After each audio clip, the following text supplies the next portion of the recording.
அனைவருக்கும் வணக்கம்.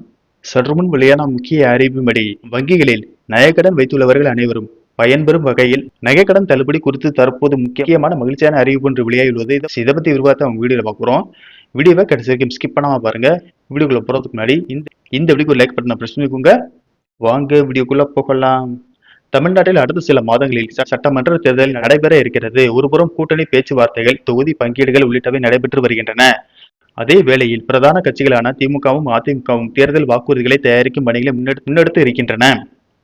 இந்த தேர்தலில் மீண்டும் ஆட்சியை தக்க வைத்து விட வேண்டும் என திமுக மிக தீவிரமாக இருக்கிறது.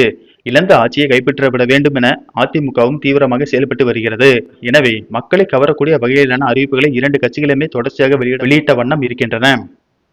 பெண்களின் வாக்குகளை கவரும் வகையில் தமிழ்நாடு அரசு மகளிர் உரிமைத்தொகை திட்ட பயனாளிகளுக்கு 5000 ரூபாயை வங்கிக் கணக்கில் வரவு வைத்து இன்ப அதிர்ச்சி தந்தது.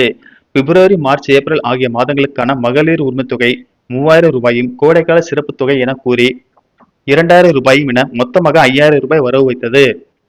அது மட்டுமல்லாமல் எதிர்வரக்கூடிய தேர்தலில் திமுக ஆட்சி அமைத்தால் தற்போது 1000 ரூபாயாக இருக்கக்கூடிய மகளிர் உரிமைத்தொகை 2000 ரூபாயாக உயர்த்தப்படும் என கூறியிருந்தார். ஏற்கனவே அதிமுக பொதுச் செயலாளர் எடப்பாடி பழனிசாமியின் மகளிர் உரிமைத்தொகை திட்டத்துக்கு மாற்றாக குலவிளக்கு என்ற திட்டம் செயல்படுத்தப்படும் என்றும் அதில் பெண்களுக்கு மாதம் 2000 ரூபாய் வங்கியிலேயே நேரடியாக வரவைக்கப்படும் என்று அறிவித்தார்.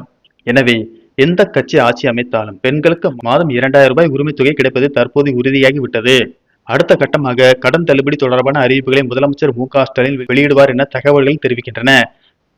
கடந்த முறை சட்டமன்ற தேர்தலிலேயே திமுக 5 பவுன் வரையில் அடகு வைக்கப்பட்டுள்ள நகைகளுக்கான கடன்களை தள்ளுபடி செய்து உத்தரவிட்டது. எனவே இந்த முறையும் கூட்டுறவு கடன்களில் வைக்கப்பட்ட நகைக்கடன்களை தள்ளுபடி செய்யும் என்று கூறப்படுகிறது. இதன் காரணமாக ஏராளமான மக்கள் போட்டி போட்டுக் கொண்டு கூட்டுறவு வங்கிகளில் தங்களுடைய நகைகளை அடகு வைத்து வருகிறார்கள். இதற்கிடையில் அரசும் நகைக்கடன்கள் குறித்த லிஸ்டினை தயாரித்து வருவதாக சொல்லப்படுகிறது. நகைக்கடன் மட்டுமில்லாமல் விவசாய கடன் தொடர்பான லிஸ்டையும் அரசு கவனித்து வருவதாக சொல்லப்படுகிறது.